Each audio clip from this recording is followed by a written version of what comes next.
Bonsoir tout le monde. À l'occasion de la rentrée universitaire, nous avons délocalisé notre plateau au cœur de la maison de l'étudiant sur le campus du Solcy.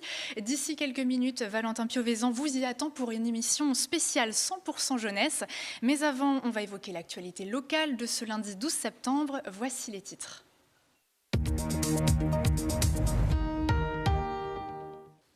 Des élèves face à une rescapée de la Shoah, Ginette Kolinka, 97 ans, a l'habitude de témoigner devant les jeunes Mosellans des horreurs qu'elle a vécues en camp d'extermination d'Auschwitz de 44 à 45.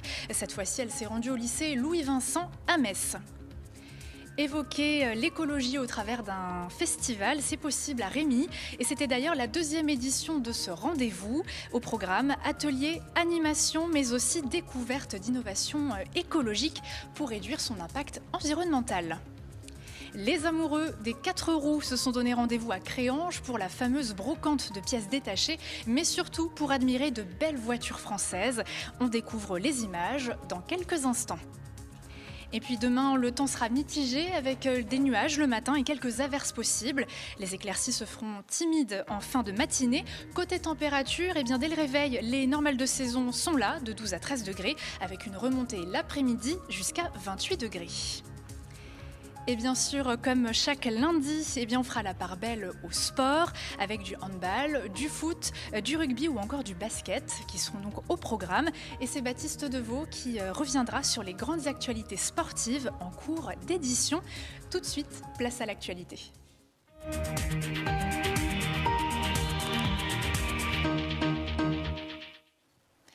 Et on démarre avec un point sur la disparition d'Yvon Gérard, investisseur messin et ex-manager du Moselle Open. On le voit d'ailleurs sur cette photo aux côtés de Joe Wilfried Songa. Pour rappel, Yvon Gérard est disparu depuis le 17 août. Seule sa voiture a été retrouvée aux abords d'une forêt en Maine-et-Loire. Et c'est d'ailleurs à partir de cet endroit que 70 proches venus de Moselle, Saumur et parfois de beaucoup plus loin ont démarré une battue dimanche pour tenter de retrouver l'homme d'affaires. Pour rappel, après presque un mois d'enquête, la thèse du suicide est privilégiée puisqu'une lettre en ce sens a été retrouvée. De son côté, elle est venue spécialement à Metz ce lundi pour narrer son vécu aux jeunes générations. Ginette Kolinka, survivante du camp de concentration et d'extermination d'Auschwitz-Birkenau, a tenu 2 conférences au lycée Louis-Vincent. Plus de 400 collégiens et lycéens ont assisté à ce moment riche en émotions et riche en échanges. Retour sur l'événement avec Jean Milon. Le témoignage est fort, la salle silencieuse. 2h30 durant, Ginette Kolinka raconte son histoire dans les détails les plus sombres.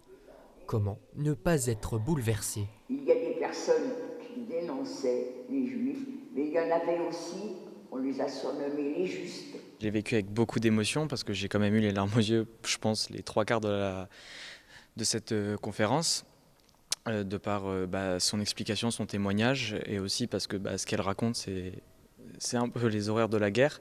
Je suis désolé, je suis un peu ému. Ce sentiment qu'elle a réussi à partager tout en ayant ce caractère un peu comique, très positif comme dame, et j'ai trouvé ça vraiment incroyable. Juive athée, victime de la haine, Ginette Kolinka reste néanmoins une femme pleine d'humour. Son intervention aura marqué les lycéens. Qu'est-ce qui vous a donné la force de continuer à espérer quand vous étiez à Auschwitz? C'est mieux d'avoir des témoignages de personnes qui ont tout vécu que de se servir de manuels. Malgré le fait que vous parlez de haine et que c'est mal, est-ce que vous avez quand même de la haine envers Hitler ou quoi? Eh bien, moi, je ne pardonnerai jamais aux nazis. On a tué mon père, on a tué mon frère, on a tué des bébés. Si moi je dis j'ai souffert, c'est terrible, c'est affreux, c'est l'enfer qu'on a vécu.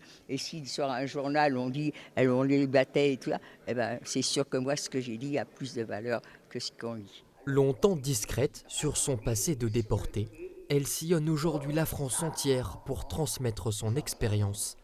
À 97 ans, elle est une des dernières ambassadrices de la mémoire. Les nazis, ils ont commis des erreurs à l'époque et donc c'est important de faire transmettre le message et de ne pas recommencer les mêmes erreurs. Et on espère de tout cœur que ça ne se reproduira jamais parce que les hommes sont tous égaux en soi.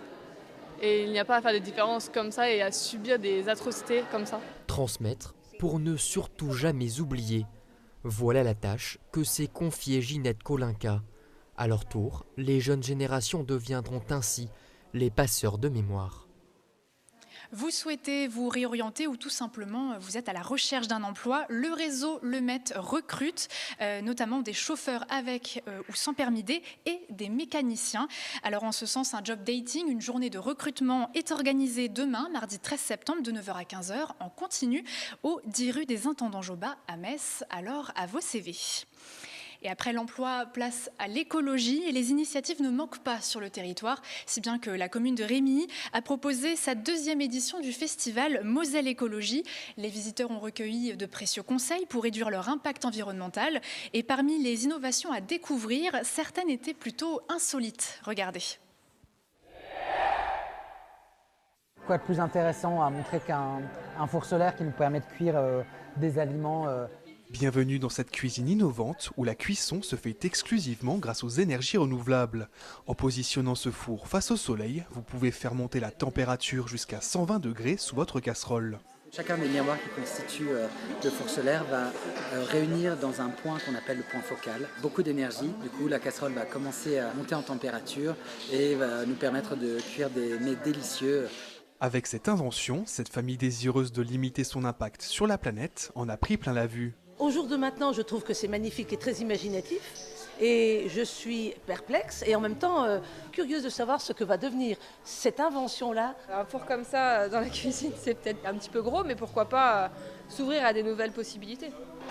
Ici, les visiteurs ont aussi pu découvrir des astuces pour chaque partie de leur habitat. Dans cet espace consacré au jardin par exemple, ce spécialiste leur a conseillé des plantes pour protéger la biodiversité. À l'extérieur, les enfants ont quant à eux pu s'amuser de manière éco-responsable, comme dans ce manège fonctionnant sans électricité. Il y a beaucoup d'activités pour les tout petits et les grands. Ce qui fait qu'on essaie de toucher toutes les strates de la population, c'est tout public. On doit s'amuser, mais on ne doit pas oublier de penser quand même que, allez, je vais rappeler Jacques Chirac, la maison brûle, on regarde à côté, on ne regarde plus à côté, maintenant on regarde droit devant et on y va, on agit. J'ai confiance en l'humanité, j'ai confiance en nos concitoyens. Tout le week-end, des artisans locaux favorisant le développement durable ont été invités à l'occasion d'un marché. Pour l'occasion, nous nous sommes arrêtés sur ce stand de produits zéro déchet. Admettons que c'est un sandwich. On le pose ici, on l'emballe comme ceci, on replie, hop, et ça vous permet de le transporter. Voilà. Comme à la base, je suis couturière et retoucheuse, j'ai beaucoup de chutes de tissus, donc j'en profite pour les réutiliser, par exemple dans les lingettes. Les lingettes, ça utilise des petits carrés de tissu et ça, avant, c'était une robe. Sur le marché, plusieurs curieux se sont laissés tenter par ces produits du quotidien plus vertueux pour l'environnement. Des petits gestes qui, tous additionnés, pourraient faire le plus grand bien à notre planète. Et si vous voulez encore réduire un peu plus votre impact sur la planète, eh bien pourquoi ne pas donner ce que vous n'utilisez plus tout simplement au lieu de tout jeter? Dimanche, l'association Motrice a organisé une zone de gratuité à l'espace Clovis à Metz, un concept qui a attiré de nombreux Messins. Reportage. Bonjour, s'il vous plaît. Je vous en prie madame. Hop, donc c'est propre, c'est lavé. Cette couette appartient à Mona depuis quelques années, mais aujourd'hui, elle a décidé de s'en débarrasser. Ça ne me sert plus à grand chose, donc je préfère les laver et les donner. Au moins, ça recycle et ça servira à quelqu'un d'autre. Un don comme celui-ci, ces bénévoles de l'association Motrice en reçoivent des dizaines par heure. Chaque bibelot est méticuleusement inspecté. L'objectif, débusquer le moindre défaut. Nous acceptons des objets propres, peu importe s'ils sont vieux ou démodés, mais par contre on n'accepte pas des vêtements qui auraient été stockés dans des caves ou qui sentent mauvais ou moisis, etc. Vaisselle, cassettes, cadres, vêtements et même coques de téléphone. On trouve de tout. Un bonheur pour cette passante qui peut récupérer des objets sans contrepartie. À la base, je suis venue pour trouver des vêtements d'hiver pour mes enfants. Donc je trouvais que c'était une bonne occasion, si ça peut éviter de dépenser pour rien et puis éviter de gaspiller ça. Et en même temps, il y a des occasions, ça veut dire que je viens pour quelque chose et je trouve d'autres choses, ça peut être intéressant. Donner plutôt que de jeter. Un concept particulièrement apprécié, surtout en cette période où le taux d'inflation atteint un niveau record. Malheureusement, beaucoup de personnes se retrouvent dans la précarité. On ne sait pas ce que ça va donner pour demain. Donc effectivement, à court terme, récupérer des objets gratuitement, ça peut être très utile au niveau du pouvoir d'achat. Et c'est à court terme, mais à très long terme aussi. À très long terme, on voit bien que la société actuelle n'est pas pérenne et ça peut s'aggraver, que ça peut être de pire en pire. Avec cette zone de gratuité, l'association motrice espère inciter les consommateurs à penser au monde de demain. Un monde où règne la gratuité et la solidarité.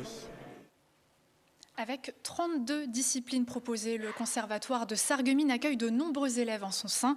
Et pour cette nouvelle rentrée artistique, il y a des nouveautés, notamment pour les habitants disposant de faibles revenus. Explication dans ce reportage. On va loin, on grandit. Très bien.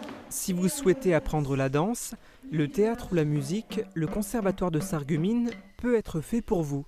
Sont enseignés ici tous les instruments de l'orchestre, les vents, les percussions, les cordes, avec parfois des disciplines peu courantes comme la harpe que les élèves peuvent apprendre ici. 32 disciplines sont proposées, dont une petite nouvelle. La nouveauté cette année, c'est qu'il y a de la guitare jazz. Il y a des ateliers guitare jazz qui sont ouverts. Autre changement mis en place cette année, la tarification au quotient familial pour les Sarregueminois. Les habitants de Sarreguemines disposant de faibles revenus devront payer pour eux ou leurs enfants 50 € par personne et par trimestre. Un moyen de rendre l'apprentissage d'un instrument à la portée de familles aux moyens modestes. Autre nouveauté, la mise en place de parcours individualisés pour les adultes qui ne veulent que faire de la pratique collective, orchestre et autres ensembles divers, et la création d'un parcours amateur pour les musiciens déjà inscrits à l'harmonie et qui ont besoin d'un coup de pouce à certains moments de l'année pour s'améliorer dans la pratique de leur instrument. L'ensemble de ces changements pourrait permettre au conservatoire d'accroître ses effectifs, même si pour l'instant les effets sont imperceptibles. On est dans la fourchette normale du conservatoire à cette date-là. On est autour de 500 élèves à peu près. Ça va monter encore un petit peu puisque les effectifs vont bouger encore au mois de septembre. Avec des mouvements d'ailleurs dans les deux sens, il y a des parents qui vont s'inscrire et puis il y aura des désinscriptions quand certains parents se rendent compte que c'est difficile de concilier toutes les activités des enfants et plus la musique. Il arrive aussi qu'on ait malheureusement quelques départs dans cette période-là. Les inscriptions au conservatoire sont possibles jusqu'à la fin du mois de septembre. Les enfants peuvent venir prendre des cours dès l'âge de 5 ans. Allez, on enfile ses baskets et son maillot pour la rubrique de Baptiste qui s'annonce très sportive.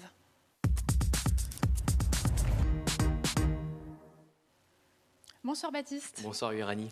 Alors on débute avec du football et le FC Metz. Les Grenats affrontent ce soir en clôture de la 8e journée de Ligue 2 Guingamp. Et oui, après un nul frustrant face à Annecy 0-0 la semaine dernière, le FC Metz doit renouer avec la victoire à domicile devant ses spectateurs pour espérer retrouver les premières places du classement. Et à 2h30 du coup d'envoi, on retrouve notre correspondant Florian Tonizzo depuis le stade Saint-Symphorien. Alors Florian, sans Georges Mikotadze, quelles sont les clés de ce duel entre anciens pensionnaires de Ligue 1 ? Bonsoir Baptiste, le FC Metz va devoir effectivement apprendre à faire sans Georges Mikotadze ce soir du côté de Saint-Symphorien. Le meilleur buteur de l'équipe, 4 buts, 4 passes décisives et suspendu pour un 3e carton jaune reçu du côté de Rodez il y a quelques jours. Le poids de l'attaque va donc essentiellement reposer sur les épaules d'un seul homme, Ibrahima Niane, auteur de 2 petits buts cette saison en championnat, est sorti sous la bronca de Saint-Symphorien.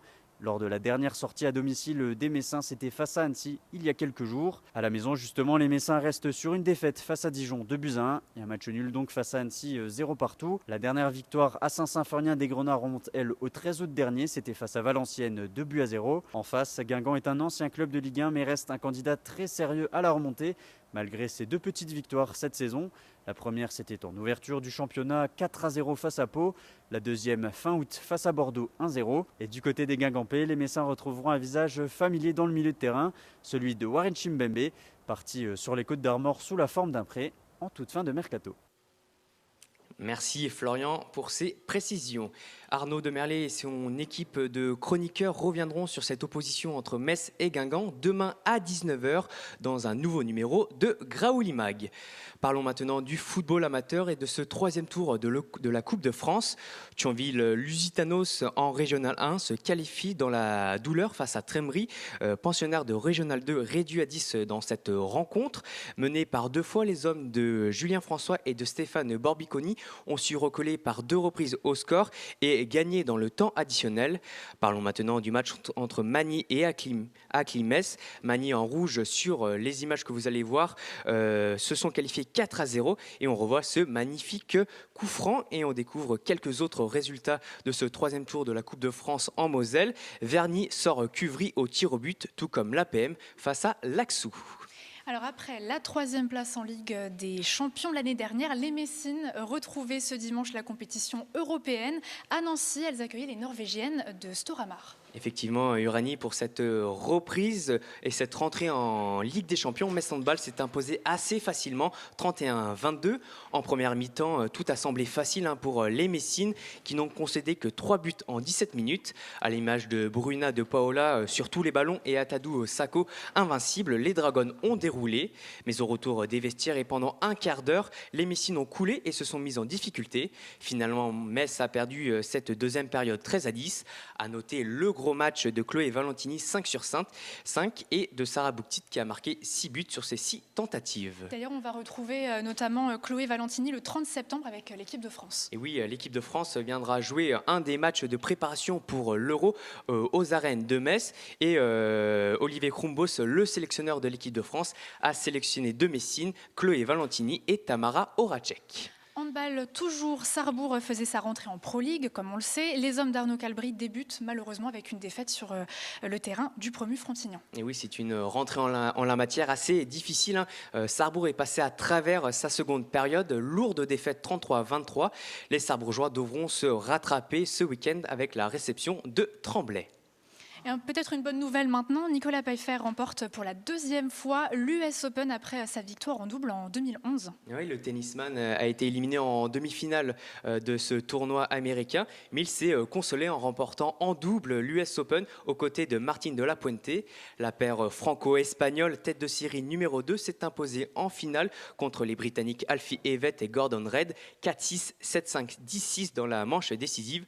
C'est la 7e victoire dans un tournoi du Grand Chelem pour Nicolas Pfeiffer, qu'on écoute maintenant. Alors ça fait super plaisir, on a fait un super gros match avec Martine de la Puente, on a joué contre des gros Anglais, franchement ils ont été vraiment très forts aujourd'hui. Et puis je suis super content d'avoir remporté ce match avec Martine. En plus on a fait vraiment un très gros match et ça a été vraiment très serré. Toujours en tennis et à une semaine du Moselle Open, le Bulgare Grigor Dimitrov ne sera pas aux arènes de Metz. Il s'est retiré de la liste des engagés comme le franco-américain Maxime Cressy, 34e mondial. Ces 2 joueurs de tennis sont remplacés par Arthur Rinderknecht et Joao Souza, finalistes, on s'en souvient, en 2014. Ils rentrent directement dans le tableau final. Et puis Metz Canonnier rate sa rentrée des classes en Alsace dans le derby bouillant entre le VOSP et Metz. Les meilleurs tirs étaient en coulisses. Oui, on le sait que l'actualité des canonniers est compliquée à la fois en interne et sur le terrain.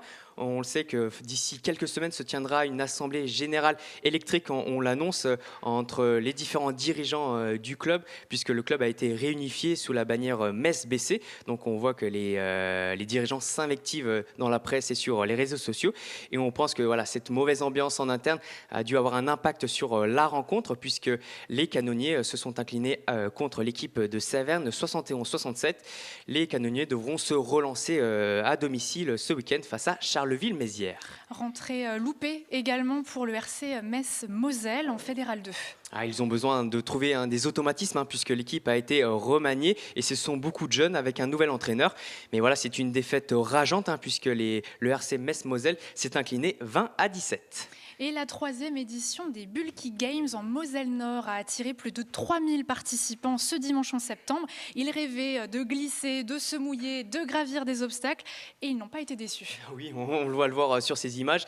Les participants ont dû sauter, escalader, se rouler, éviter la boue et surtout éviter de tomber dans l'eau.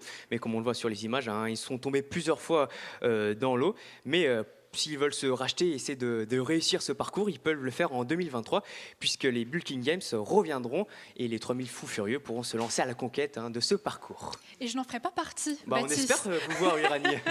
Merci beaucoup, Baptiste, et à la semaine prochaine. À la semaine prochaine. Et après les amoureux de sport, place aux passionnés de vieilles cylindrées. Ils étaient réunis en nombre au complexe sportif de Créange à l'occasion de la 29e édition de la bourse Auto-Rétro. Si l'événement est devenu incontournable pour les spécialistes grâce à sa brocante de pièces détachées, les simples amateurs ont pu admirer une exposition sur le thème de voitures françaises. Regardez. Cette année, les têtes d'affiche se nomment Vatra 530, R5 ou encore Simca 1000. Pascal est le propriétaire de ce modèle de 1973 et il tient à nous faire visiter son habitacle. C'est qu'on avait un tableau de bord vraiment typé voiture de course, quoi, avec on avait un contour, on avait les circuits de refroidissement, les pressions d'huile. On a vraiment un beau tableau de bord qui était en noir mat. Le capot aussi en noir mat, c'est juste pour ne pas être ébloui par le soleil. Ce garagiste alsacien se l'est procuré en Italie l'année dernière avant de consacrer tous ses week-ends et ses soirées à sa restauration. En 6 mois, il a remis sur roue ce bolide dans la même configuration qu'à sa sortie de concession. Son attachement pour ce modèle s'explique notamment par un brin de nostalgie. Mon père, il avait une Simca Rally 1 et j'ai toujours aimé monter dans cette Simca Rally 1 puisque l'ambiance dedans et tout de cette auto m'a toujours marqué, quoi. Comme la Simca de Pascal, près de 1200 voitures ont investi la bourse Auto-Rétro, des utilitaires jusqu'aux supercars. L'occasion notamment pour les propriétaires de rencontrer les autres détenteurs de leur modèle. D'année en année, la famille des passionnés de voitures anciennes assoiffées de sensations s'agrandit. Aujourd'hui, avec toutes les limitations de vitesse et toutes les contraintes sur l'automobile, les gens ils roulent maintenant avec de la voiture ancienne qui fonctionne entre 80 et 110 km/h et puis ils ont à nouveau la sensation de rouler une voiture. Au-delà des propriétaires, ces voitures avaient également le regard des visiteurs braqués sur elles. Parmi eux, même ceux qui sont nés bien après la sortie d'usine de ces véhicules étaient émerveillés. J'aimerais bien conduire une voiture qui me fait plaisir, une vieille voiture par exemple, parce qu'on ne peut pas toutes les trouver quelque part. Même si elles ne sont pas puissantes, juste les couleurs et la forme, je trouve qu'elles sont plus belles que celles de maintenant. C'est un peu les trucs qu'on voit dans les jeux vidéo, donc c'est pourquoi moi ça m'intéresse de les voir en vrai. Au-delà de ce spectacle motorisé, une centaine d'exposants est venue vendre des pièces détachées issues de vieilles cylindrées. Des objets presque introuvables sur le marché qui ont ravi les amateurs de mécanique ou de décorations insolites. Et on laisse la voiture de côté pour un projet plus vert, attendu depuis plusieurs années. La voie verte, réalisée le long de la RD 50A entre Saulny et Voipy. Elle a été inaugurée samedi après 8 mois de travaux. Cyclistes et piétons pourront désormais emprunter ces 900 mètres de piste pour rejoindre les 2 communes en toute sécurité.